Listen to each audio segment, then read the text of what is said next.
Welcome, everybody. I'm Andrea Miller. I'm the founding board member of Center for Common Ground. Thank you so very much for joining us this Thursday night. Tonight, we are going to be talking about building community power in the South. And I want to welcome you to the first installment of our series, Southern Voices. So tonight we are going to be talking about the Southern Green New Deal. Yes, we have a Green New Deal for the Southeast region. We're going to be talking about some things that many people may never have heard of, a rural electric cooperative. You're going to learn what that is. You're also going to learn why that's important. We're going to talk a little bit about broadband access, something that is another interesting situation in the South.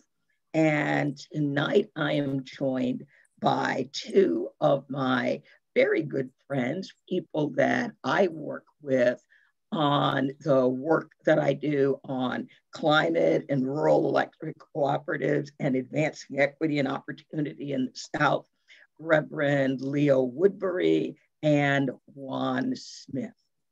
So our agenda for tonight is I'm going to give a little update on legislatively what is going on in Georgia, Arizona, and then we're going to contrast that a little bit with what's happening in Virginia. And then we're going to dive right into our program. So we're going to keep it moving. It's going to be exciting, and I'm going to take it away. Georgia has introduced more than 40 voter suppression bills. The bills that I'm going to briefly talk about are the high or basically low points of the legislation they've introduced. So SB 29 was one of the first bills they introduced that would require that people submit their ID when they applied for their absentee ballot, and they'd also have to send their ID along when they actually returned the ballot. SB 69 ends no excuse absentee voting. One of the big new bills that literally they introduced last Thursday is a big omnibus bill, where rather than an individual bill, they thought they would just create a lot of havoc with one bill. So HB 531 ends no excuse absentee voting. It shortens early voting time. It restricts drop box location to early voting locations and the times when the early voting location is open, which sort of defeats the purpose of having a drop box. You might as well have people early vote. And then an even more insidious bill got introduced this week, SB 241, another omnibus bill, which reinstates interstate cross-check. We lost more than 5 million voters through Chris Kobach's interstate cross-check, which was really debunked as purely a way to disenfranchise voters when they were looking across 22 states for voters that happened to have the same name. And then, especially if they were community of color voters, they would say, oh, we've got voters that are voting in multiple states. And then they would deregister both voters with basically no notice. And since they weren't looking at anything other than name, they weren't paying attention to date of birth. Is this a father and son who happen to be a senior and a junior and they just live in different states? Or are these two people who are unrelated who just happen to have the same name? It didn't matter. So that's what's going on in Georgia. Again, there are about 40 bills. These are some of the more egregious bills. Now, mercifully, anything that doesn't pass in either the Senate or the House is basically dead, because On Friday, we will be the last day before crossover. So any bill that passes, and I believe HB 531 did pass, any bill that passes will now go to the other chamber. And if it passes in the other chamber, then it will be signed by the governor and it could become law. Now, Arizona, not about to be outdone by Georgia. They're like, just because we're West doesn't mean we don't know how to suppress the vote as well. Arizona has a thing called the Permanent Early Voter List, otherwise known as PEVL. So they introduced a bill that would remove voters who didn't vote in the last two federal elections. They wouldn't deregister you, they would just remove you from the permanent early voting list. Now, 2.3 million voters in Arizona are over the age of 60. So that permanent early voting list was a real benefit to older voters who could just count on their ballot coming in the mail whenever there was an election and they were entitled to vote. So if you had a voter who decided one year, I don't like any of these candidates, I'm not voting, and then somehow you were sick and missed voting the next election, suddenly now under this bill, you would no longer automatically be on the permanent early voting list. They also have SB 1593, where they're working on reducing the number of days in early voting from 27 to 22. Can't have people out there early voting, got to cut the time back.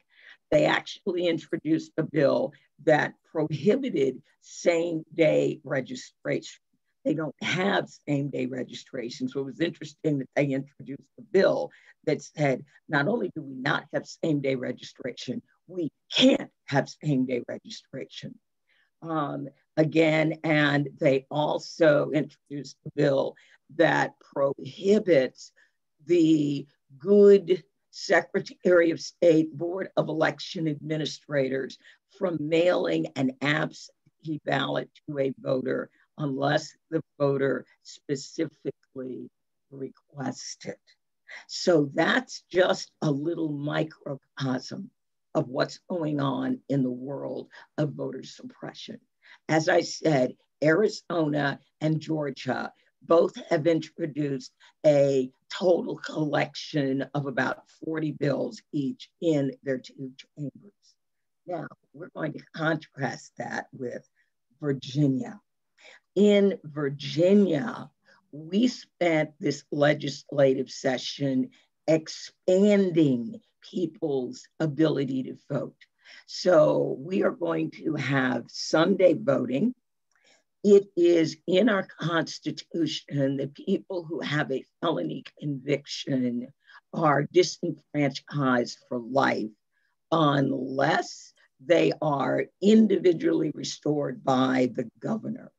So we passed HJ 555, that's a constitutional amendment. This is the beginning of a process. It's very difficult for us to amend our Constitution. And this bill says that upon release from prison, in your exit package will be a voter registration form. So we're going to need to pass it again, and then we're going to need to have the citizens affirm it, but it's very, very popular, and it looks like we are well on our way to amending our Constitution. We will also be processing our absentee ballots before Election Day. We're not going to tell anybody who's winning, but we are going to be setting everything up so that we can tabulate very quickly. We also passed a voter's bill of rights, where we specifically say that there are things that no jurisdiction is allowed to do that will impinge on a voter's right to vote based on their race, their gender, any other thing we can come up with where we're grouping and separating people. We made that illegal. That is not okay. Our absentee voting rules require that there be a witness signature on it. The governor basically used the power of his pen in 2020 and said, we're not doing that. We have now passed that into law. And even though it isn't really about voting, I just wanted to lift it up. HJ 537, racism is a public health crisis. This is Virginia, the former capital of the Confederacy. So that's my quick report on bills. If you want to follow bills and see the bills we're tracking on our website, centerforcommonground.org, there's a new item on the top menu. That's the legislative tracker. You can click on that, and that will take you to a map. You can click on any state and it will show you the voter suppression bills that we're tracking. There's a drop down on the map and you can choose voter expansion and you can see the voter expansion bills that we're tracking. Now, we have the ability to track bills in all 50 states. We haven't gotten around to reading every bill in all 50 states. This is a work in progress. But at any point in time, you can go, you can look at our map and you can see what we have. And so what are we going to be doing next? I just got the full list of unregistered voters from State Voices. So we will begin postcarding unregistered voters in Virginia for the June primary. There is going to be a special congressional election in the 6th District of Texas. We will do GOTV for that because that election is going to be in May. We may have an opportunity to do a little voter registration. And then if Marcia Fudge is confirmed as HUD secretary, then her seat, the Ohio 11th District, will also now be up for special election. And that is the Cleveland. We will be working on that election. So just wanted to give you a quick update.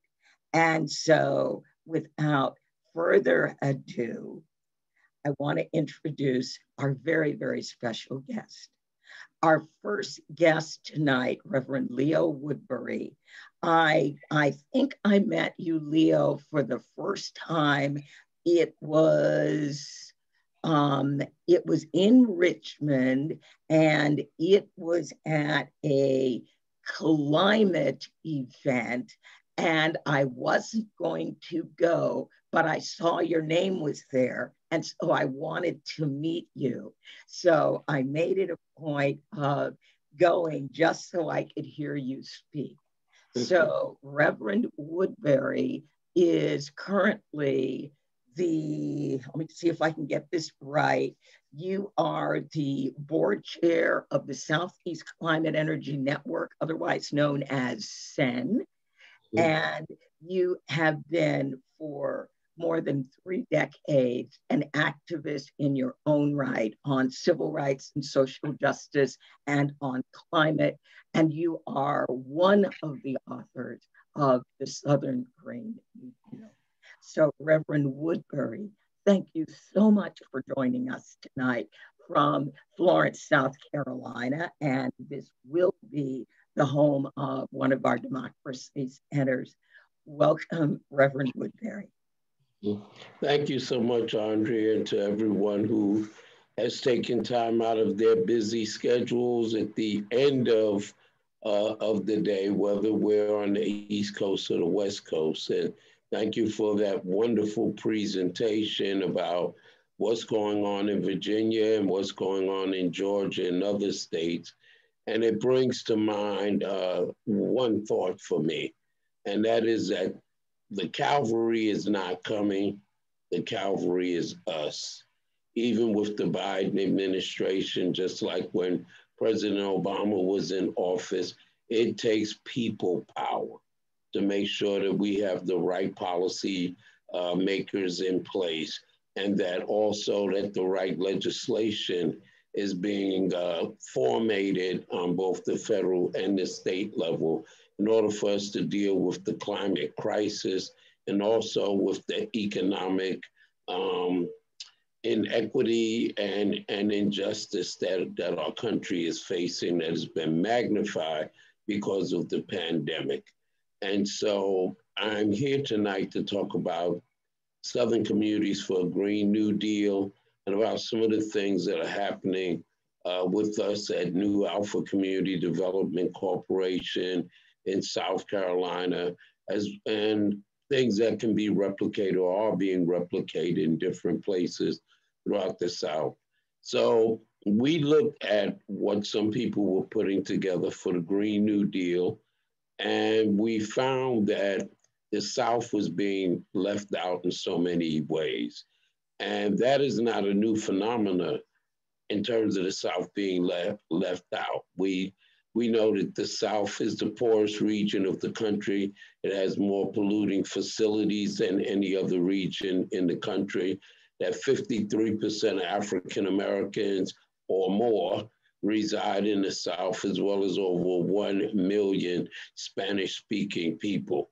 But we look at it and we looked at the things that people were pushing about a Green New Deal, and we found that the South had particular problems and concerns and opportunities that were not being articulated. And so, for example, when we visited Southwest Georgia, the Albany area, when we visited Virginia, North Carolina, South Carolina, and other states, we found people in rural communities who were being slammed over and over again by hurricanes and flooding. They would say to us, the flooding is worse since the logging has increased, and also the flooding is worse because the ditches in rural communities haven't been cleaned out for 10, 15, 20, 25 years.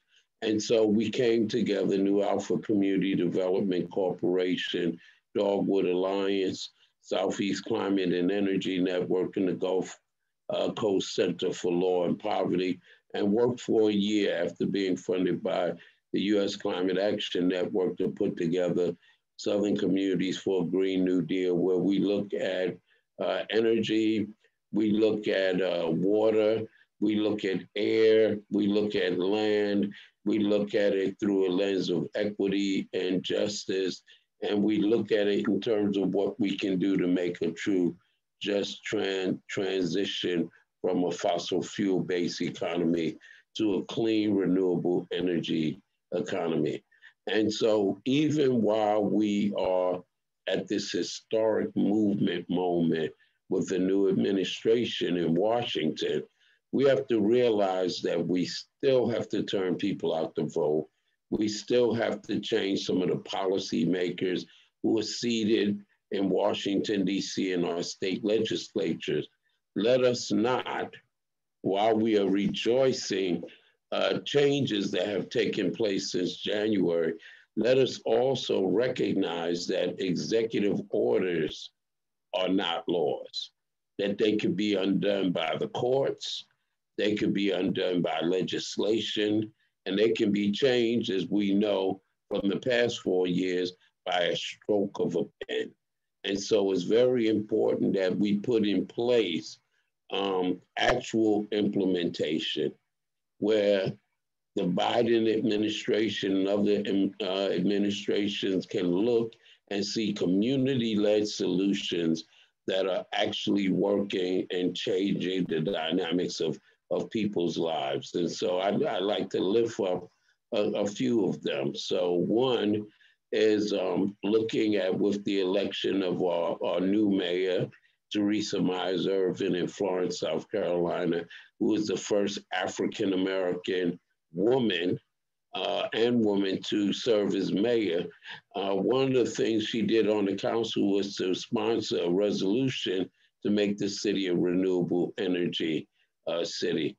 Next, she made sure that organizations like ours and other representatives from the community sat on the team that is writing the city's 10-year comprehensive plan.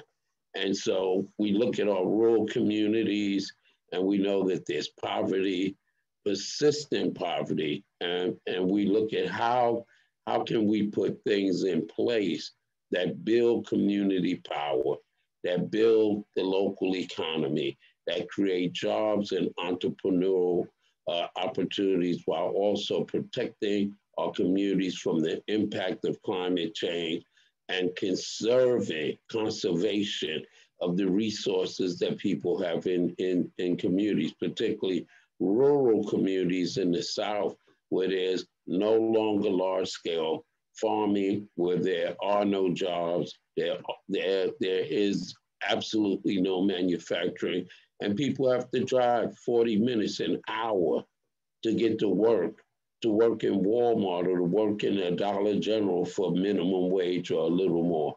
So one of the things that we're doing in the Britain's Neck community, which is a predominantly African-American community, probably 70, 80% African-American, in the county of Marion, which is 68% African-American, we're working in a community where people have had to be evacuated 3 times in the past 5 years because of excessive flooding.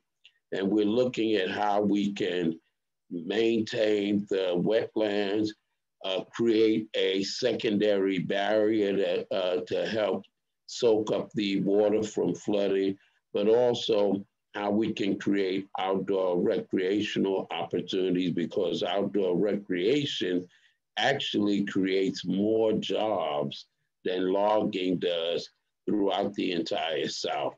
How can we create small scale agribusiness? How can we create other opportunities that will move these communities from surviving to thriving as we deal with the impacts of climate change and also deal with moving our country towards a new normal, a real normal, not the same old normal, but a new normal that is built on both justice and equity. And we also look at things like small scale solar energy efficiency that can be done when we put some things in place like the SEED program, which is a plan that we put together that actually stands for Community Economic and Energy Development. How can we take what we have learned through the pandemic, where the myth of food swamps and food deserts was unraveled? Because as people gave out food, fresh produce, etc., from parking lots, from churches, from community centers, we found that if we don't rely on corporations coming in to build supermarkets, that we can in fact feed people in our community healthy food so that we can close the gap, so that we can do away with the health disparities that made us the frontline targets for contracting COVID and also becoming a COVID fatality. We're going to cut the ribbon on next Friday on a project that we're really, really proud of and happy about. It's a new technology. It's located at Kingdom Living Temple Church, and they are solar-powered off-grid hydro panels. And they literally draw moisture from the air, and there's a heating unit that condenses the air. They then check to make sure that the balance for hydrogen and oxygen is good, and then it's pumped through plumbing to a dispensing unit that actually monitors, makes sure that the water is good and clean drinking water, and that the water also can be dispensed by gallons or by bottle. And so we're doing a demonstration project about that. And for many of you who are looking at what's going on in Texas, because these units don't have to be permanently stationary. We're also looking at how we might be able to raise resources to get some of these units to Texas, because in 3 to 5 days, they can be producing water for communities that don't have access to water. And so we need to realize that the Calvary is not coming, the Calvary is us. And that as the Biden administration looks at how it can move billions of dollars into dealing with infrastructure and climate change, we have to realize that our communities have to be positioned in order to receive these fundings. So training is very important, what we call community in place training, because everyone doesn't have transportation, everyone doesn't feel comfortable going on a campus, but we know that all across America that we have colleges and universities that are providing off-campus classes for their students. And so it's very important that we get people trained, we get people certified, so that as opportunities flow down from the federal level to the state level to the county and city level, that we have people in place who are qualified to take on some of these jobs and opportunities that are heading our way. And so community in place training is very important. And a lot of communities have started to do this in Georgia, in Mississippi, in South Carolina, in Virginia. We did a solar class in Union Hill, Virginia, where they were fighting the compression station for the pipeline there. We did that because it would allow the people to have alternative employment, so that when we get companies coming in saying, oh, we're going to provide jobs, there's no other alternative. And so we have people like Scott, who actually installed the hydro panel units at our church, who was a coal miner for 22 years, but is a great example of just transition, because after the jobs ran out where Scott lives, he was able to go into a program, an internship program for 6 months, where he came out with all his licensing, all his certification, and he's now has his own business where he got a micro loan to get it started, where he's doing energy efficiency, where he's doing solar, where he's installing hydro panels.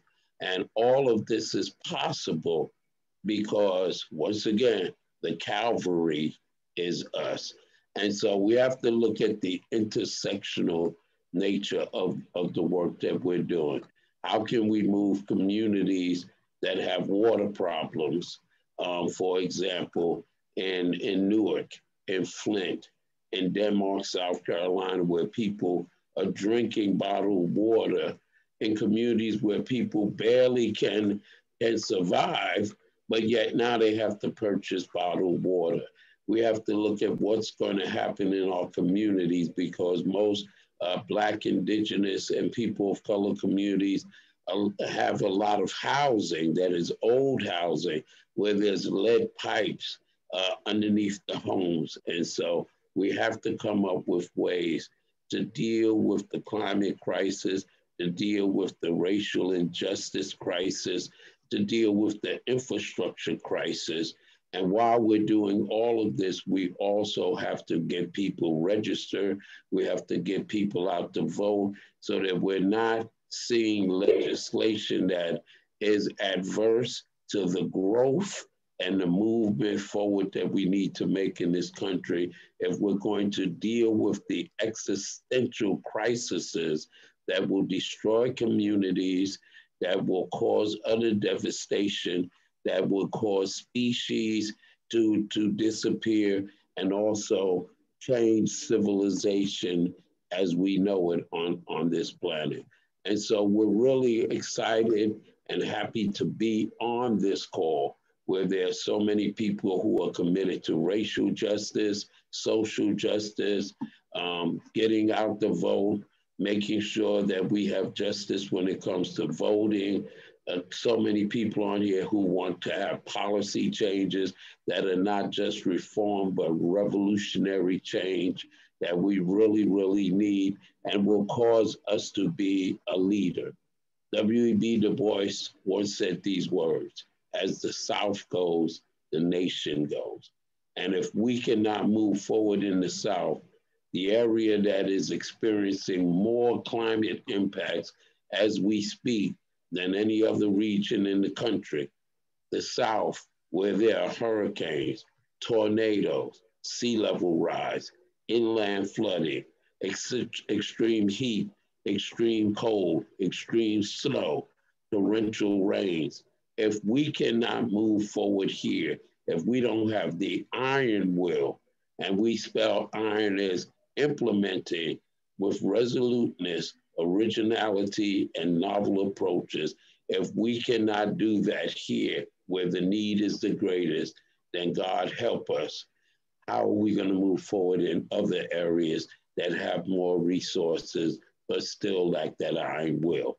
And so we're very hopeful, we're very expectant, but we also know that what drives this country and drives change is not just the people who sit in the chambers of legislation, not just the corporations, not just those who over utilities or other corporate entities, not even the groups that are anti-democratic, but the thing that drives change, the thing that will make a difference are the people in this country, from the senior citizen to the 18-year-old who's voting for the first time. Let's come together. Let's make a difference. We are the cavalry and we are coming. Thank you so much.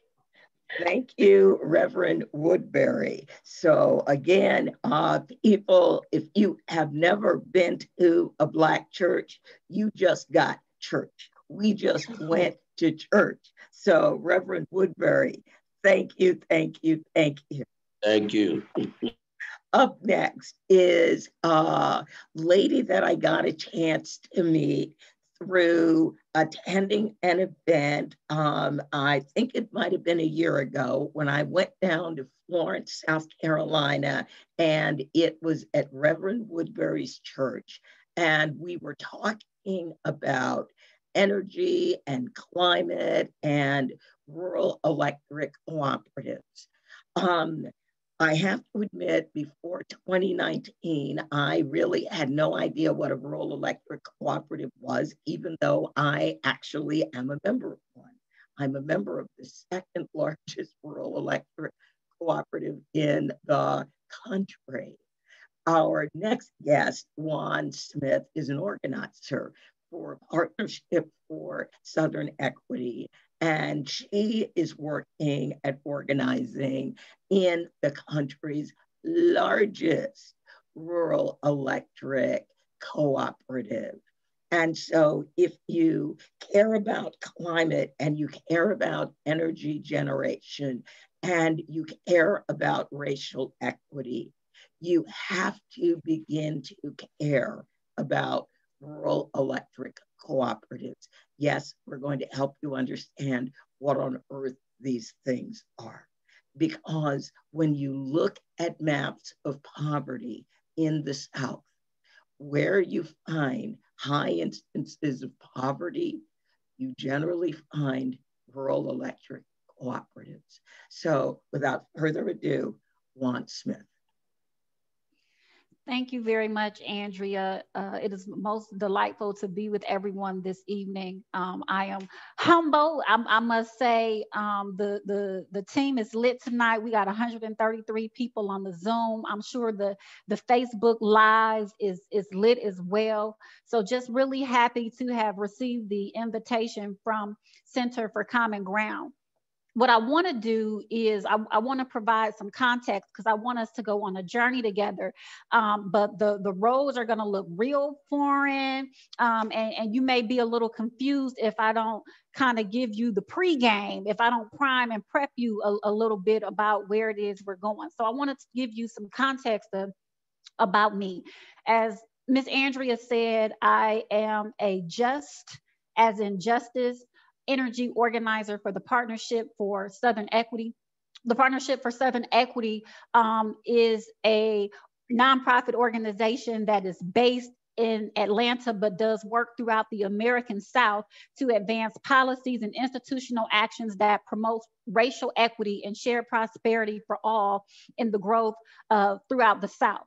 And so we're a racial equity organization, but we do racial equity in some specific areas because racial equity touches every surface, every aspect of individuals' lives. So I specifically work in the area of energy equity. My squad, if you will, is We the Plug Though. I'm the co-founder and lead organizer for We the Plug Though, and my work there is also powered by the Partnership for Southern Equity. But I want to drop a humble brag. We the Plug Though is a self-organized squad of community members and activists and organizers who use radical and relevant communications to connect with everyone from grandmothers to boys in the hood, literally, around energy injustice and how it affects them and how we can change it together. Why is this important? In 2020, at We the Plug Though was the largest band of field organizers in the Georgia Public Service Commission race throughout the entire state. And in the general election, actually, we may have been the only field organizing unit. That is important because in that election, while we were not supporting any particular candidate, equity was our candidate. The candidate that we thought most aligned with equity received more votes in Georgia history than any other African American. So that's Bar Stacey Abrams. That may be a name that you're familiar with. That's Bar Barack Obama. And this is in a down ballot race. We the Plug Though, like it's a little it's ebonic. So it's We the Plug THO Though. We the Plug Though. And you can find us on all social media platforms. But it's important because we use radical and relevant communication. And in a down ballot race, an African American, right, received more votes than Barack Obama in the election running up to 2008, and Stacey Abrams when she almost made governor, then Raphael Warnock, who was running for the Senate. And we know historically folks don't even make it down ballot. But the way that I want to transition into rural electric co-ops is with a quote from Audre Lorde. Audre Lorde says, "There is no such thing as a single issue struggle because we do not lead single issue lives. Our struggles are particular, but we are not alone. What we must do is commit ourselves to some future that can include each other." And so even though the Public Service Commission, right, is over utilities, for a number of years, folks have not been able to make the connection between these body of five who just so happen to be upper middle class and rich white people and career politicians who regulate their utilities. Because folks are accustomed to, if they have an issue with the light bill or the gas bill, just calling the neighbor on the phone and complaining. Folks were never made aware of the connection between these five people and their light bills, or the power outages that are utterly ridiculous and inexplicable. When if you live below the interstate, south of the interstate, your lights are off and your power is out. But if you live north of the interstate, for some odd reason, it's not. You know, we know that happened very recently in Texas. And so what we were able to do is to make the connection between these everyday issues, right? between these everyday struggles. We were able to connect voter suppression and redlining and housing and rental issues and utility issues and food insecurities, and connect them all together and to communicate them in a way that was very relevant to folks, so that they knew, like, oh, in real time, going from education to action, like, oh, we need to call these folks and hold them accountable. It's not just the Southern Company, it's not just Georgia Power, but it's these elected officials. And so to take it a step further, when we're thinking about energy justice, when we're thinking about utility justice, when we're thinking about environmental justice, and when we're thinking about electoral politics and democracy as a whole, it is imperative that we focus on the hyperlocal. I'll say that again. It is imperative that we focus on the hyperlocal. The greatest case in point, or the most recent case in point, is, you know, Obamacare was beautiful for some, but if you lived in Georgia, the governor wasn't going for that, right? So we can get excited about having, you know, 50+1. You know, we can get excited about having the House and the Senate, but if all of that doesn't trickle down to hyperlocal representation, then we lose. Now, in terms of energy, what is the most hyper-local representation we can get? And what is the easiest way to accelerate and to fast track an energy democracy? It's rural electric co-ops. Rural electric co-ops are not governed or regulated by the utility commission, right? They're not municipal-led. So those are the other two types of regulating authorities. And then the third one is electric co-ops. And co-ops are member-owned. Co-ops are governed by members. And in essence, what that means is that it is easier to change the energy portfolio, right? So it's easier to attack carbon emissions through local co-ops than it is to try to tackle it all at once, right, at the federal level. It is easier to tackle racial equity, energy equity, utility inequity by saying, hey, I'm an owner of this co-op. And if all of the owners, or if a majority of the owners, or enough of the owners of this co-op seek to institute policies and programs like inclusive financing that remove all of the barriers that help people to weatherize their homes and get energy efficiency homes, which in the end decrease their consumption and decrease their utility bills, right? Creating a better quality of life. Like, those are things that can happen in a much easier fashion and are more accessible, because where there is people, there is power, in terms of co-ops and in the world at large, especially in the United States. So one of the things that we do is we organize with member owners, because most folks don't even know that they own their electric company. They think they're customers. They don't know that they have any recourse. They don't know that they can inform policies. They don't know that in the 1930s, co-ops got money from the New Deal, right? That co-ops got money from the New Deal, and oftentimes folks in rural areas had to supplement that because the big energy and the big utility folks didn't think it was profitable enough to electrify these rural areas.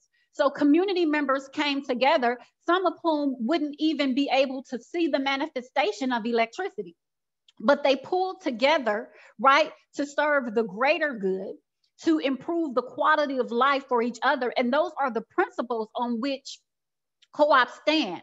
But, you know, as things would have it, we know, of course, the 1930s weren't perfect. And then in terms of values and principles and communalism, we've strayed in the name of capitalism so far from that, so that the original model of EMCs being for the community and having programs that undergird and support the community is not a way of life. It is turned into a personal pocketbook for most of the board members, in very similar fashion to other places of power throughout the United States. It's a good old boy system. It is definitely not a system of democracy, and it is not being utilized to empower, right? Catch that, empower both literally and metaphorically, right? Literally and figuratively, the people, right? So the power company, these co-ops are set to give both figurative power and electricity to the people, but they take that away.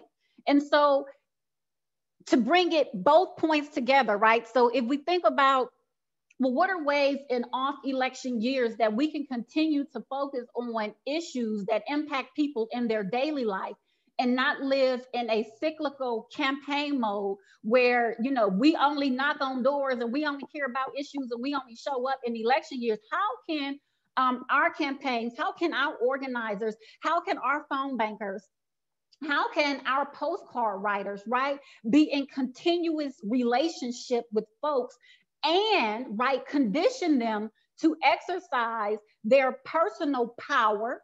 Because I'm gonna say it again, where there are people, there are power, consistently, so it's not a one-off in election year, right? Like, how can we do that? And so these co-op opportunities are a great opportunity because any member can run for the board.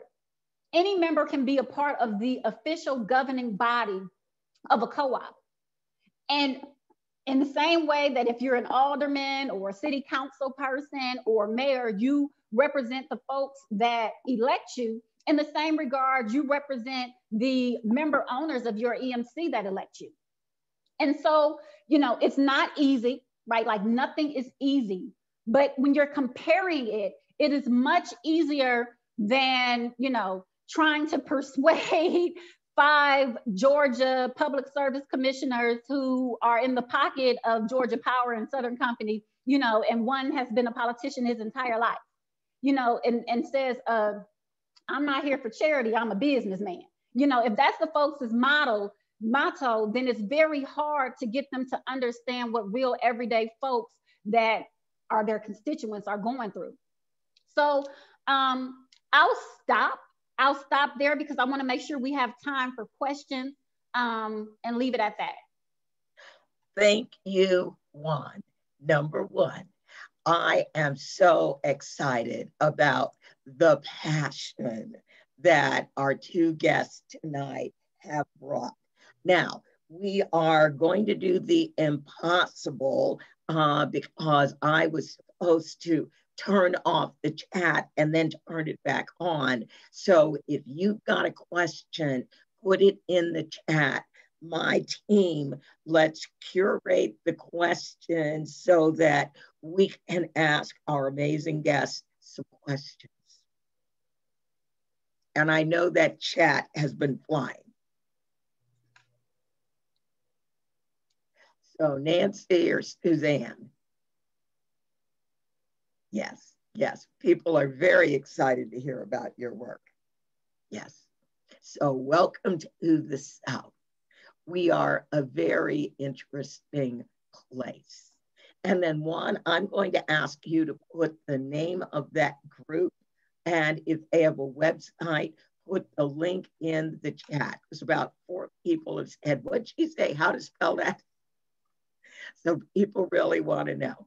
Yes, we do need to keep up the momentum. All right. Andrea, there's a couple of questions for Reverend Woodbury, although I just lost them. What are your thoughts on the National Infrastructure Bank Act?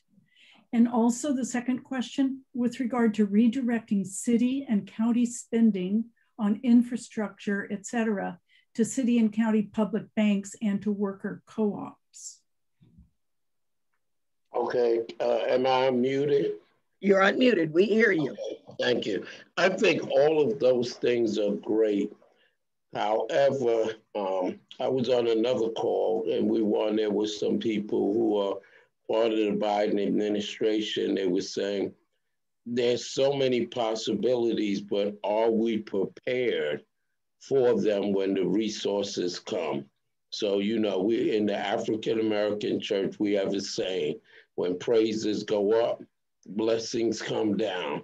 But if you're asleep, if your hands are in your pocket, if you're not paying attention, then your blessings are either going to drop on the ground or else they're going to be captured by someone else. And so I think that those are excellent concepts, but we're not really in a position. What we really have to do is have an all-out effort to position our local governments, our cities, et cetera. So we look at the environmental justice executive order that President Biden signed that asks every federal agency to take 40% of their sustainability investments and get that down to the community level.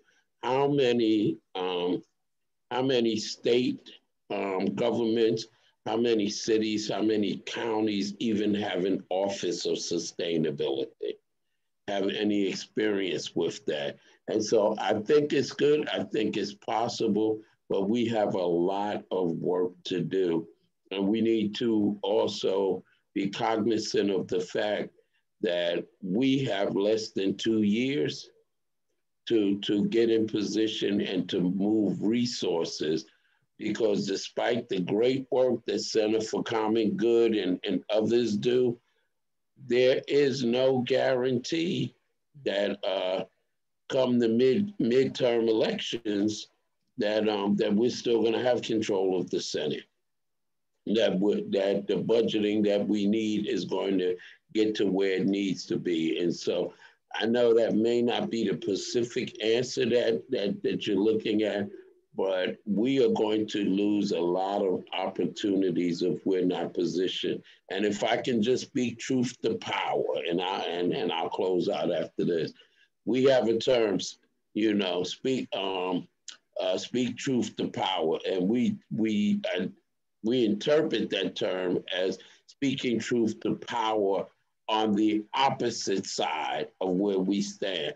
We have to speak truth to power also to people within our own ranks, because what's going on now is we're getting a lot of big greens, corporations, educational institutions, that now that they see which way the wind is blowing, they're bellying up to Congress like hogs to a trough to get money.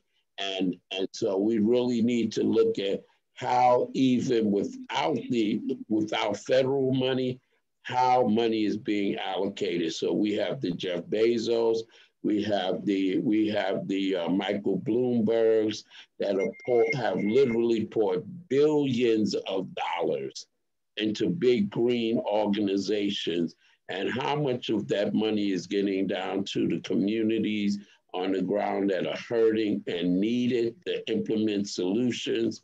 Hardly any at all.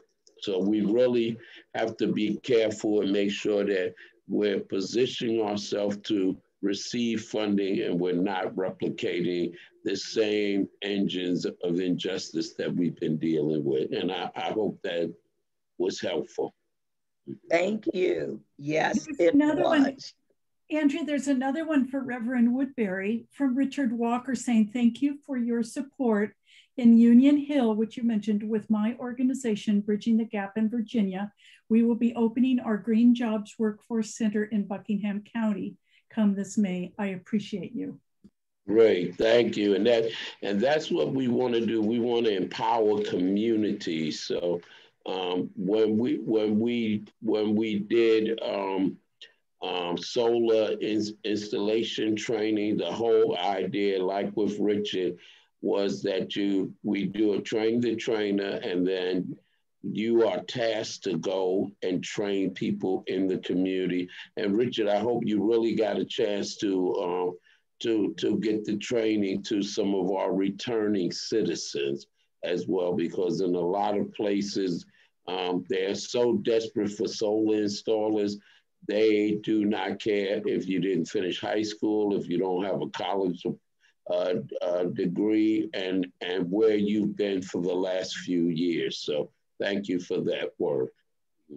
So Andrea, if I might, this is Suzanne, if I might just add a question. First of all, Thank you so much for your presentations. They were truly wonderful and information dense. For both of you, Juan Smith and Reverend Woodbury, you've made it clear that we have to defend our position in Congress. That's key. You also pointed out just now, Reverend Woodbury, that we need to make it clear to corporations that they need to put the money to work where it's most needed. And that is something we could do. But recognizing that we're a national group and probably a large percentage of us live outside of the states where you're working, what is the best way for us to support your work locally where you've set your priorities? Well, you know, one big thing now that we're working on is trying to establish a water farm on at least 3 acres of land. But just as we said, we're trying to move some units. So anyone who wants to donate, we're trying to move some of these solar powered off-grid hydro panels to Texas. And if we can move them there, what we want to do is leave them in Texas. And also we want to have what we call a rapid response team, so that because they can be moved, why can't we have some of them in place in Georgia, in Mississippi, in Alabama, in Kentucky, so that when we are impacted by something that happens with climate, we don't have to wait for FEMA to step in. We don't have to wait for people to get organized and give donations and then wait for the trucks to roll in and all of those sorts of things. So we will put our contact information in the chat. And first and foremost, let's help our brothers and sisters in Texas. We've been talking with some of them down there, and you know, they are really struggling to get drinking water, not even talking about water to, you know, to bathe and those sorts of things. So we want to have solutions that are sustainable. And that's what these solar powered hydro panels do. They are sustainable solutions to the impact, some of the impacts of climate change. So thank you so much for expressing your desire to support our work. We greatly appreciate it. So that will be in our follow-up notes that Nancy sends out after every one of these. So we'll make sure that people know how to do that. And Juan Smith, what about you? How can we best support your work? So twofold. There's, you know, in terms of personal fiscal responsibility, you know, one suggestion that I would ask folks to consider is to, you know, before you make the donation, to do your due diligence, right? So to ensure that the organizations, and I won't mention any names, that, you know, the large greens, as we call them, or, you know, the party, right? Even if you're thinking about, and I know who we on with tonight, but even if you're thinking about the state and the national party, to Reverend Woodbury's point, you know, how much of those dollars make it to local candidates? So I really want to hone in on the importance of building local power. You know, I know it feels so exciting right now, right? But if we really believe in the democratic process, if we really believe in justice, if we really believe in the process of justice, the only way democracy works is if the homeless person vote counts just as much and has just the same amount of access to everything that Kamala and Joe Biden does. That's the only way that democracy works in this country. And so then when we are funneling our donations, are we giving our donations to institutions and organizations that are ensuring that local communities are receiving those dollars? Or are they using the Black, the brown, and the indigenous community in an opportunistic and extractive manner in election season, and coming in and giving them little penny ante stipends, keeping all the money for their personal directors, and then shooting back out for another 18 months or 36 months, depending on what the election is? And so that's one way. But then again, if you go into the participants, my email is there. Andrea is a great conduit. Let me just say that. Center for Common Ground is a great conduit for resource generation. Let me just say that. Like, everybody is not Andrea. right? Like everybody does not share resources. Everybody does not share their network. Everybody does not share a stage. And so you need to look for organizations like Center for Common Ground and folks like Andrea who are not selfish. And what they want to do is duplicate power all across these United States.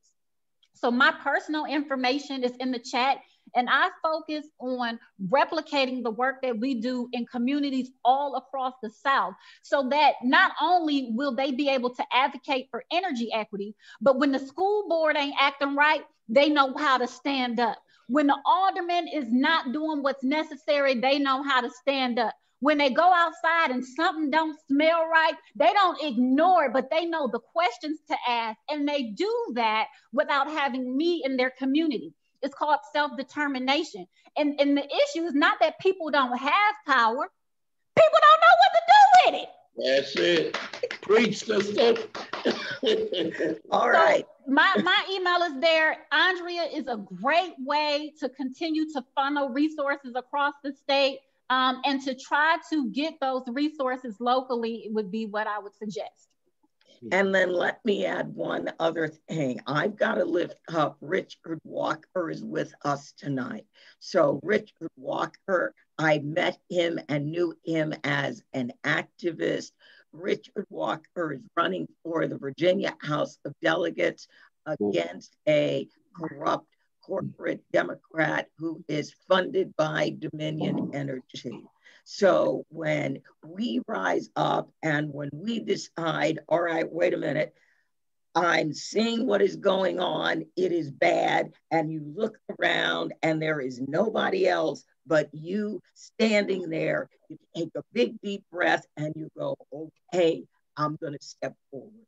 So Richard, thank you so much for stepping forward. So there's Richard Walker, fifth generation from Buckingham County, Union Hill, now in Richmond, running for Virginia House of Delegates. And he will be on the ballot in the primary, since Richard is running as a Democrat. If he is successful in the primary in that district, whoever wins the primary is going to win the general. Thank you, Andrea. I appreciate it. So I, just as Andrea said, I've been advocating for so long from the outside. It's time to be face to face and help to change the narrative in the Commonwealth of Virginia. The intersectionality of systemic racism has got to stop. So that's my fight. And Reverend Woodbury, I truly need to thank you. Before your initial help way back in 2018, when you came out to Union Hill and I first met you. Since then, God has just like ordained me to be where I'm at today. And he used you to plant the seed, and that made a big difference, and as I put in the chat, come May, we'll be opening up a Green Jobs Workforce Center, in rural Buckingham County. We're going to build up our own guys, our own team to bid on contracts for solar installation throughout the state of Virginia and North Carolina, Maryland, Northern Virginia, individuals that are coming out of incarceration that we won't have to worry about, a box that they need to check and have they ever been convicted of a felony. We're going to be putting people to work, and like before the pandemic hit, we had a standing MOA with the Department of Corrections for Virginia that we were going in there and training individuals that are about to be released. So they can come out with those certifications, those skills, your whole theme about train the trainer, I'm trained now. I have two other individuals that are trained now. We don't have to pay another agency $10,000 to come here and train. We can do it ourselves and put our own people to work. And again, I appreciate it. I will put my website in the chat, if anyone's interested. And your email. And your email. And my email. And if you want to reach out, I would greatly appreciate it. Yep. Thank you. All right. So again, in our Southern Voices series, you will meet people like Reverend Woodbury and Juan Smith. And thank you, Richard, for joining us tonight. Richard was a drop-in. People that I know that we meet who are doing the work of the community and standing with the community and not taking advantage of them. And Juan made a very, very, very important point.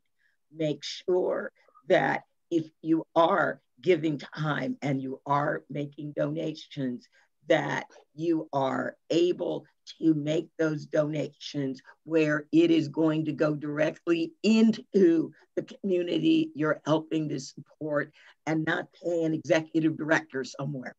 So that is, in a nutshell, the whole idea of why we are building democracy centers, so that folks like Reverend Woodbury and Juan, and we've got some others that are going in Virginia, will be able to be funded and have the tools to do the work they need to do. So yes, people are asking about postcarding. Yeah, we'll be postcarding again in 2021. I just got the Virginia list. So we will be working on getting that list loaded so that we can distribute things. Now, we were doing really, really great. We were going to end on time. And then we just got excited, as I really do, when I got my friends with me, people that I love to talk to, and we work together all the time anyway. So I am going to wrap it up because we are a little bit over time. Right, yeah, people are going, it was too good to end on time. Thank you. Yes, thank you all so much. To Richard Walker, to Juan Smith, and to Reverend Leo Woodbury, major shout out.